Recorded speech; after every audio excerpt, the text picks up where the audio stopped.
junior high, 6th through 8th grade students.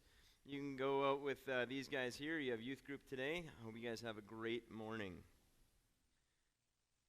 Today is, in fact, Father's Day. So, every year, my wife heads out of town on Father's Day weekend. Yeah, she does that, and I get a t-shirt. And my kids get a matching one, except for mine says work hard, theirs says play hard. But it's fine. Father's Day means different things to some of us. For some of it's a day to relax, enjoy being a dad. While some others, it's time for a breather, to go and play golf. It really just depends completely on your relationship with your wife. And your kids. I have a picture here of my dad. And I know. Yeah. And if there's, me and my kids, we actually went out.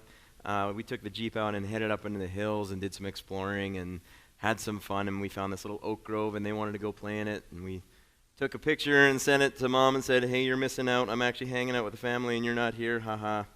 Tough to be you. But my dad, Robert, and actually, if you can't tell where my kids get their amazingly good looks, right? That little baby Phil.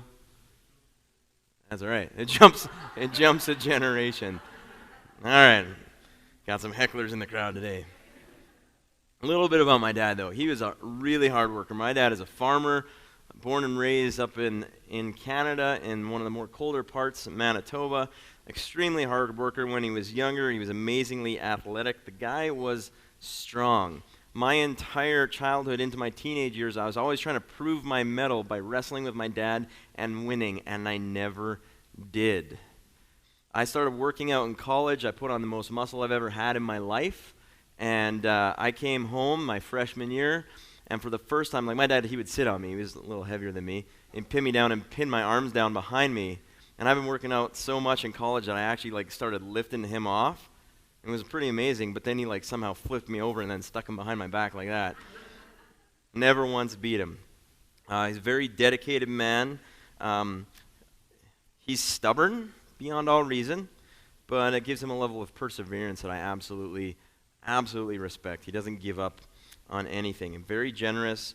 He's funny, and he will drop anything for you. So I am blessed to have a great dad. Not all of us are. You know, and if you didn't, the one thing that we can recognize is that our Father in heaven is a good Father, even if our earthly father isn't. On that note, I am trying to be a good dad, and I've learned a few things along the way. One of the things I've learned is my real job starts when I get home. As much as I like to think that the important part of life is earning the paycheck, but the biggest imprint I'm going to have in this world is the one I leave on my children. So sometimes I actually have to pull over and stop and get my head into the game as when I come home and enter into the tornado, I'm prepared for it, right? Next thing, I need to be raising adults. Yes, they're children, but I want to see them fly when they leave the nest. I want to see them get out there. I want to teach them how to get back up when they fall down. I want to teach them how to get a job and be successful at it. I want to think about who they are and where they're going in life and give them the tools to succeed. And the thing I've also learned is I'm always their dad. I'm never not their dad. And even when I go home today and hang out with my dad, he still treats me like his child. And I still sort of treat him like my dad. I maybe was a little disrespectful for a season there, but he's always my dad. That means we never get a weekend off. We never get a day off. We can't say, hey, I'm not on dad duty right now, unless you're always on dad duty. Even when your kids are long gone, moved out, and have their own kids, they might call you and have a question for you. And that's the opportunity to step in and still be dad. What I've also learned is that I don't always feel like being a dad. I have those moments where I just am not into it.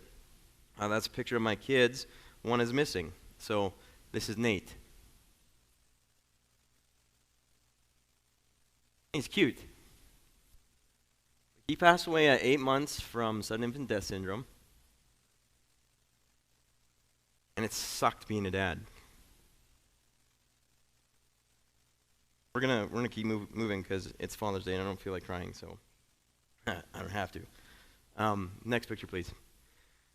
It sucks being a dad when you spend hours digging out a 12-foot trench 3 feet deep, and then your son fills it in a matter of minutes. Okay? It sucks being a dad when you walk out and you're supposed to be having a pool party with your family and you find it, and then you have to take the whole afternoon with your son, Evan, who is 5, watching him dig it out shovel by shovel as I sat in my chair drinking my soda. Right? Life lesson.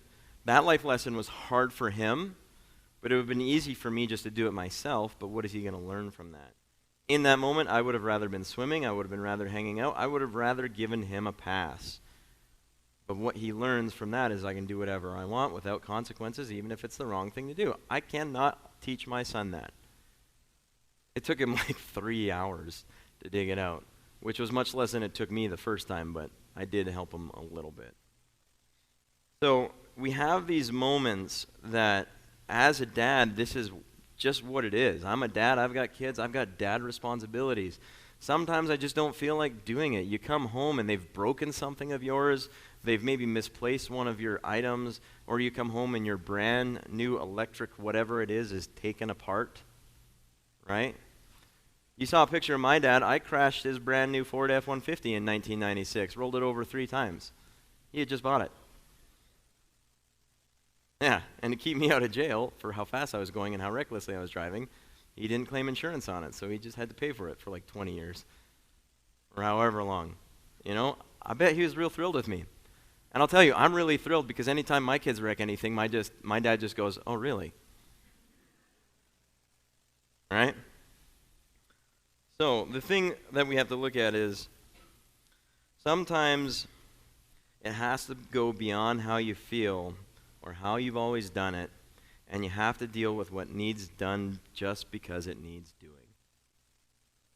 Right?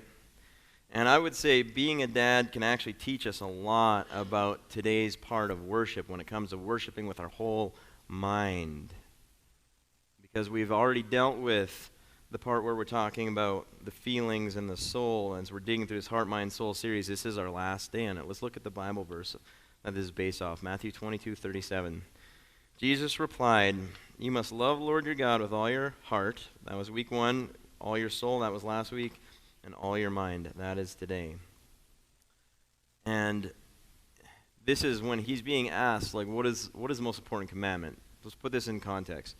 Jesus is being asked by people who are trying to figure out the religion and the law. What do you do to achieve heaven, quote unquote? That's what they're looking for. They're kind of missing a piece here. And Jesus responds, the entire Bible is summed up right here. The Old Testament summed up into these words. Love the God with all your heart, with all your soul, with all your mind. And we looked at the feelings piece. Like sometimes we engage and we worship with how we feel, and we learned that that should be more of a gauge, but not the guide. We looked at worshiping with our soul. That's our very identity.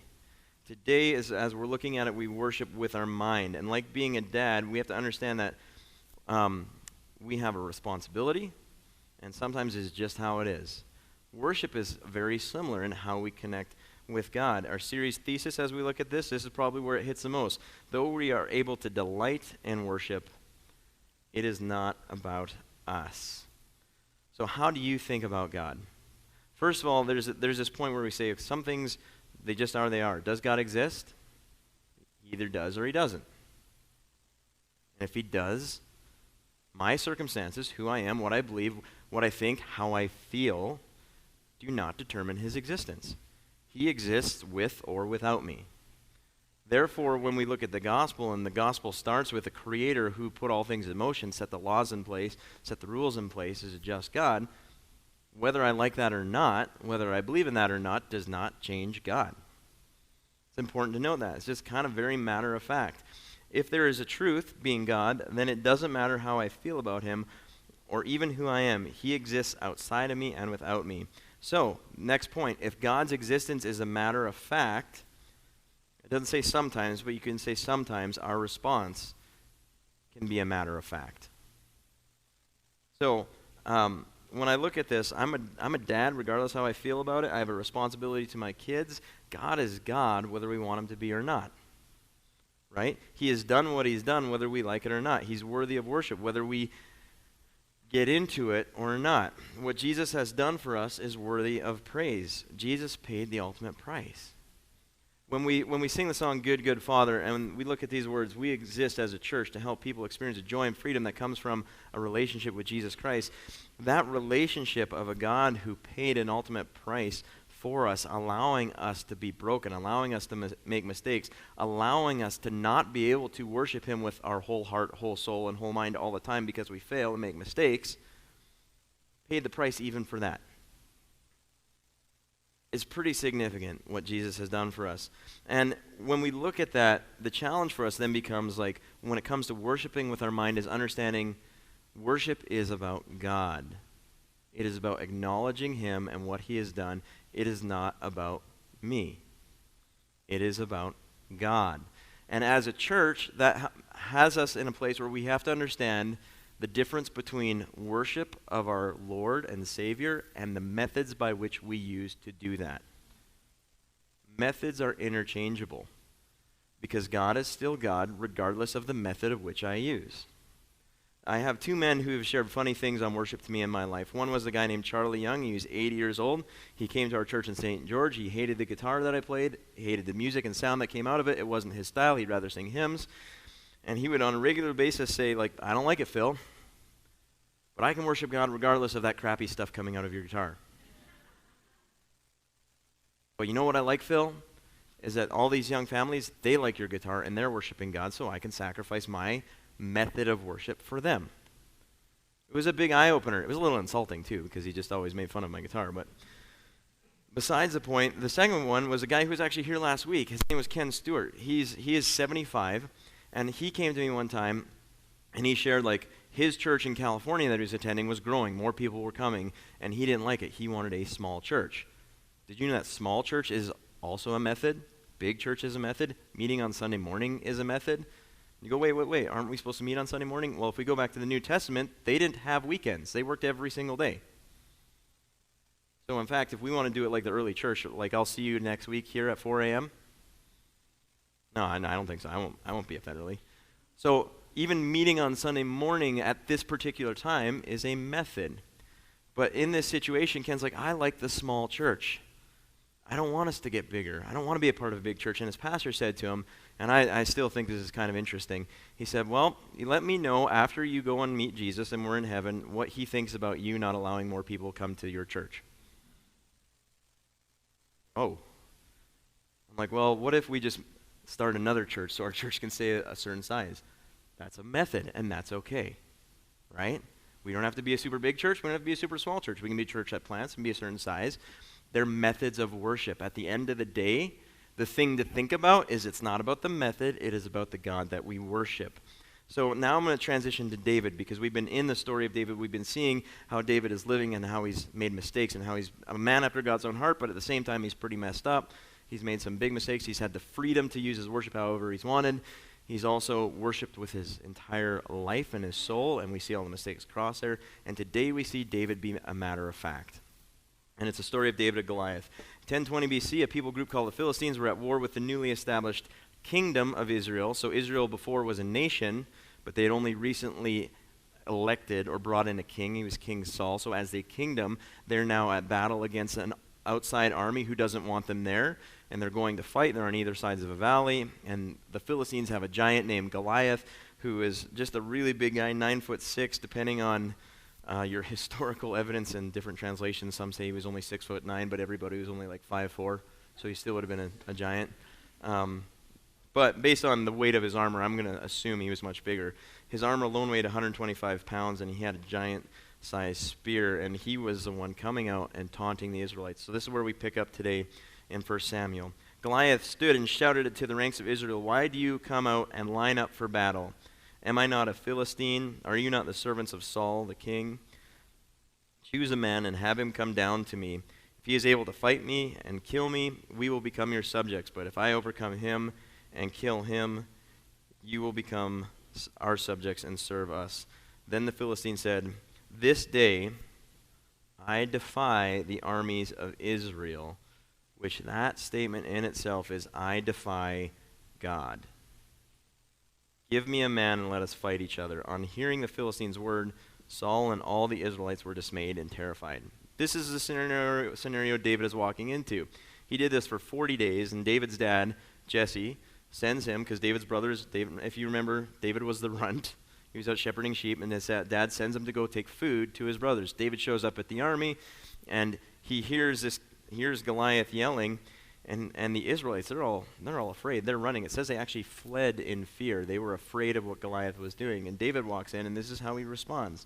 David asks the men standing near him, "What will be done for the man who kills the Philistine and removes the disgrace from Israel?" This insult towards God. Who is this uncircumcised Philistine that he should defy the armies of the living God? Yeah, he's tough. Yeah, he's scary. But this is God. God exists whether I like it or not. He's the God of our army whether I like it or not. He is in control. He has conversations with the soldiers. They make fun of him. They're like, "Guys, why aren't we taking him on?" And they're like, "You're weird, man." So much so that Saul hears about it. He ends up in a conversation with King Saul and ends up in this place where he just simply states a matter of fact. And this is verses 32 and 33. David said to Saul, "Let no one lose heart on account of this Philistine. Your servant will go and fight for him." Or go and fight him, not him, fight for him. Your servant will go and fight him. Just matter of fact. I could die. My life could end. I'm small. He's a giant. God is God. You don't insult God. I'm going to go fight. Simple matter of fact, right? Saul replied, "You are not able to go out against this Philistine and fight him. You are only a young man, and he has been a warrior from his youth." Now David's response is like, "Yeah, that might be so, but God has continually provided for me. God is God. I've killed lions and bears." And he ultimately says this, "Your servant has killed both the lion and the bear. The uncircumcised Philistine will be like one of them, because he has defied the armies of the living God." Again, it's about God. "The Lord who rescued me from the paw of the lion and the paw of the bear will rescue me from the hand of the Philistine." And the story ends with David taking him out with a slingshot and a stone, nail him in the forehead, and Goliath goes down, and David wins, cuts his head off with a sword. That's the part we don't teach in Sunday school. Holds his head up. It's like, right? Father's Day, guys. That was our moment. Big giant head in my arm. There are plenty of reasons to make David not do this, right? Compare that to being a dad. There are plenty of reasons my kids give me to be angry at them or to abandon them or to, not just want to deal with them. There are plenty of reasons to not go to a church because the methods of worship aren't the ones that make me happy. You following me on this train? But it's like this. For David, he had the opportunity to back down, but it's a simple resolve. God is alive. This man insults God, and I will not stand for it because God is God. And we can learn one simple thing from this. God is God regardless of our circumstances. Regardless of our methods of worship, God is still meant to be praised. In that moment where Goliath is attacking David, he responds with this: "You come against me with sword and spear and javelin, but I come against you in the name of the Lord God Almighty, the God of the armies of Israel, whom you have defied." David shows up because God is God and worships God. In that moment, I'm sure he was probably a little bit afraid. I'm sure he was getting socially picked on by all the soldiers and even looked down upon. Like, think about it. He's a teenager. If you've ever been the odd one out, even as an adult, you walk into a place where you don't know everybody and you feel a little bit awkward and weird. I'm going to imagine, though we don't read this, there is probably a point where David's going, "What have I got myself into?" But God is still God, right? He looks at that, and that's how he responds. And then we get to take this and go, okay, if this is David's example, then the question I have for us today is, how do I respond to Jesus with my whole mind in worship? Right? How do I look at Jesus and stand for Jesus in the moment when I could decide this doesn't feel good to me, this doesn't feel right? When I'm a dad and my kid is being a complete tool, because sometimes they do that, how do I still understand that he needs to become a functional adult who's loved and cared for by his father. My real job starts when I get home, and I'm always his dad. How do I step into that moment? Because it's just a fact. That's what's going on. When we step into a church and we have this opportunity to worship Jesus, we actually really don't even need the building to do that. We don't even need any bit of it. We don't need any of the methods because he's Jesus, he's God, whether we have this or not. It means we can actually worship him in our car. We can worship him at home. We can worship him at McDonald's. Don't pray for McDonald's food when I eat it, but that's partially because Jesus said we're not supposed to test God in that matter. It's like standing on a cliff, right? Hey, save me. Anyway, when it comes down to it, what do we do with this? First of all, here's the way I would respond to this. When we know what Jesus did, when we know Jesus paid the price, first of all, we have to know who he is. Jesus is God. He was there at the beginning of creation. He was the one David defended against Goliath. You don't say that about my God and get away with. Jesus, he's justice and merciful, perfect and humble, and loves his creation. I love in the song Good, Good Father that we sang earlier where it says, it's who you are, I'm loved by you, it's who I am. It's interesting, last week when we were talking about soul and our identity, and I said our identity is not based on what we do. You understand your soul, this is a mind decision. My soul, my identity is based on he who loves me. My God being the creator, he who loves me, which is the second point. Understand what he has done and why. Because our creator loves us so much, he paid the ultimate price for us. We sinned. We pushed him away. We put a barrier between God and us. We insulted him just as Goliath did.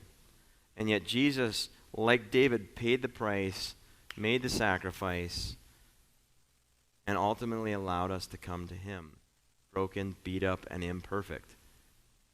And understanding, knowing who Jesus is perfect, so the perfect sacrifice was made so the imperfect people could connect with God, our Creator. Okay? Know who he is, understand what he has done and why, the cross and his sacrifice and how he allows us to connect to him, and then respond appropriately. Well, what does that mean? Does that mean like we have to sing a certain kind of music? Does that mean we have to feel a certain kind of way? Does that mean we have to meet in a certain kind of building at a certain church at a certain kind of time?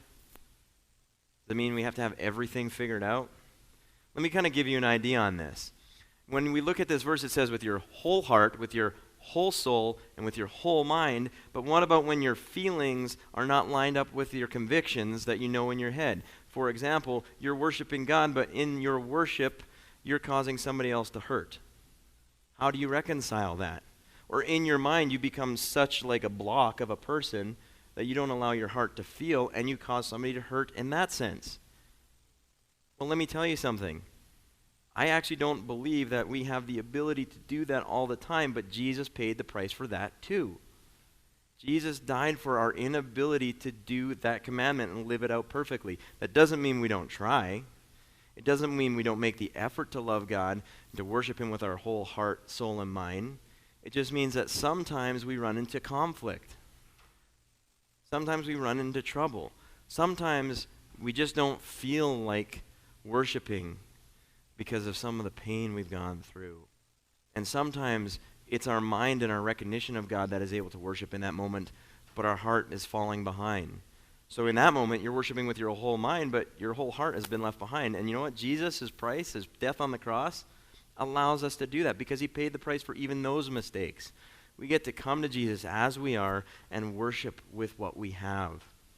Doesn't mean we don't strive for more, but it also allows us to move forward when we don't have everything put together. So responding appropriately is very simple. It's the acknowledgement of Jesus and what he has done and what that means to us. The beautiful point of our worship experience, though it is not only tied to our mind, but our soul and our hearts as well, we get to worship Jesus with who we are. Sometimes it involves the feelings. Sometimes it's just a resolve in our head. My friend Charlie, he could not get his feelings into my guitar. It was too bad. I thought it was pretty good at the time. He has since passed on, and now he's truly getting to worship Jesus in presence and fullness. He's just an amazing man, and I'm excited to see him again. And for him, it was a different moment. It was a different experience. The reality of understanding worship, it's because we acknowledge what Jesus has done for us, what joy of salvation and freedom from shame and guilt really mean. I promise you, you are going to sin today. You are going to sin this week.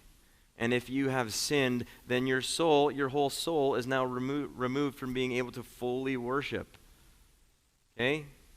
If you didn't enjoy a piece of church or didn't enjoy a particular Bible passage that you read in your devotion and you're not feeling it, well, then your heart isn't able to fully worship in that moment. Or you're in this situation where something happens and you're upset with God. And you can't get your mind around why this would happen and you're angry with him. Well, then your mind is out of place. We're going to have these moments. We're going to have these seasons. But Jesus paid the price for all of those too. The exciting thing about what Jesus did is when we say freedom, it really is freedom. And that's the part that causes us to respond appropriately. We can respond inappropriately and just accept the grace and just go do whatever we want and live a very simple life. But then I would say we haven't fully acknowledged what Jesus has done for us. When we understand we truly are loved, our response is to learn how to love back and to grow. It's kind of like this weird, messy treadmill experience. Just one step after a time, and sometimes we trip and sometimes we stumble. But Jesus is always there to help us get back up. Now, since it is the last part of the series, here's Luke 10:27. He answered, love the Lord your God with all your heart and with all your soul. This is the part we didn't cover. With all your strength and with all your mind. And then he says, then love your neighbor as yourself. What are we called to do as Christians? What are we called to do in response to Jesus? As we're called to respond and love him. I, for one, am not very good at doing it with all of me all the time. I desire to, and I aim to, and I fail on a regular basis. But Jesus gives me the strength and allows me to know that I can continue to move forward. And then we're called to love your neighbor as yourself. If you want to know the Bible summed up into two statements, love God, love people. I'm going to invite the worship band up as we conclude here. We're going to jump into our own response of communion at the end of this service here. But the bottom line for today, worship with our mind comes down to our Creator being worthy of our praise and adoration. When it comes to worshiping with our mind, worship comes down to our Creator being worthy of our praise and adoration, even when we don't feel like it. Even when certain things aren't exactly how I'd like them. In an ideal situation, everything makes me feel good and I connect just perfectly every time and I get to worship with my whole heart in those moments, but that's not always the case. It's always about him. Worship is not for me, it is for God. Right? Because of what he has done. Concluding our series, the bottom line is this. Worship is our life response to God who made us intentionally, loves us completely, and forgives us fully. So one of the things we get to do today is respond in an act of worship of acknowledging what Jesus has done by taking communion. Communion in our church is pretty simple. It's not, for some of you, I'm sorry, it's not wine, it's juice. But what we do is we take the juice and we remember the blood that was spilt on the cross where Jesus sacrificed his very life for us. Little crackers represent his body, the very price he paid, his body that was broken for us. When he gave us communion, it was a response that we would get to respond appropriately to acknowledge what he has done. I'm willing to bet there are a bunch of us who our lives aren't all dialed in. One of the things I love about communion is a time to just pause and reflect and say, God, you know what? I don't have it all figured out, but I know you paid the price for me. And when I take these things, we call them the elements, when I take the juice, when I take the bread, I'm taking a moment to pause today and recognize that I don't have it all figured out. Circumstances aren't always perfect. My feelings aren't always in the right place. Sometimes my identity is misguided, but you paid the price for me. And when I take this, I'm remembering that you did this. I'm acknowledging that you're my God. I'm acknowledging that you're my Savior. And then I'm trusting in you. I'm going to fail tomorrow, but I'm trusting in you that you're going to walk with me. If you've never connected with Jesus in that way, my encouragement is it's very simple. Acknowledging Jesus is understanding one simple thing. Your Creator, your God, paid the price and gave up everything for you and me, giving us the opportunity to grow into a relationship with him, to make mistakes, to fall flat on our face and him pick us back up every single time. There's not a level that you'll hit of screw up that he won't pick you back up from. So when we take communion today, we're going to just kind of make our way into lines to the two different tables. I'd ask that you grab it, take it back to your seat, and spend some momentary time just reflecting in prayer. And if you're not comfortable with it and you haven't put your heart in the right place today, that's okay. You don't have to do it. Communion is for those of us who are acknowledging Jesus. If you're not there, that's perfectly fine. But if you want to, it's very simple. You just say, Jesus, I don't fully get everything. I don't fully understand everything, but I know and I believe that you paid this price for me and allows me to move forward as a believer. Even when I fall, you pick me up. So I'm going to read through the scriptures that Jesus shared when it comes to communion, and then we're going to disperse. We're going to head to our spots, head back to your seat, spend a moment praying quietly by yourself or with your spouse or with a friend, and take the juice and take the bread and take the juice.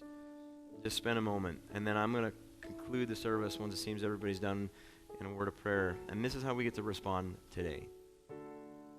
This is how we get to acknowledge what Jesus has done. We worship with our heart, with our soul, with our mind. Let's go ahead and look at the scriptures here, and then I'll let you guys jump up. As they were eating, Jesus took some bread and blessed it. And he broke it in pieces and gave it to the disciples, saying, "Take this and eat it, for this is my body." He's referring to how his body is going to be broken on the cross, the price he's paying to give us joy of salvation and the freedom, the relationship with him, knowing we're loved. And then he took the cup of wine and gave thanks to God for it. He gave it to them and said, "Each of you drink from it," which confirms a covenant between God and his people. It is poured out as a sacrifice to forgive the sins of many. I'm going to pray, and then I'm going to invite you to jump up and head over to the communion table, spend some time. The band will sing a song while you're doing that, and spend some time in reflection. Lord, as we finish this series, Heart, Soul, and Mind, God, I just ask for those of us who just need to sometimes pause and take a moment and acknowledge who you are in our life. Maybe we need to realign or refocus today. Help us do that. Maybe things are going well and we just want to worship you in this moment, Lord. Maybe we want to acknowledge you for the first time. God, we are forgiven because of the sacrifice you've made. Not the things that we have done in our life, Lord, but what you have done for us. Just pray this in your name.